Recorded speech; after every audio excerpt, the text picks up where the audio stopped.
கல்யாணம் ஆனதுக்கப்புறம் யாருமே நமக்கு ஹெல்ப் பண்ண மாட்டாங்க. அதனால் நம்மளே தான் பண்ணிக்கணும். ஸோ நான் இன்றைக்கி க்ளீன் பண்ணது வந்து இந்த லைசால் அண்ட் சிஃப் க்ரீம் வச்சு தான் க்ளீன் பண்ணேன். சிஃப் க்ரீம் வந்து இப்போ ரீசெண்டாக தான் நான் எக்ஸ்ப்ளோர் பண்ணேன். இது வந்து ஃபாரின் கண்ட்ரீஸ்லலாம் யூஸ் பண்ணுவாங்க. அங்கே வந்து மம்மி டாடி ஸ்க்ரப் அப்படின்னு ஒன்று இருக்குது.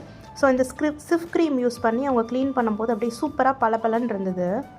இப்போ ரீசெண்டாக ஜெப்டோவில் வந்து அவங்களே ஃப்ரீ கொடுத்தாங்க நான் ஏதோ ஒன்று பர்ச்சேஸ் பண்ணதுக்கு.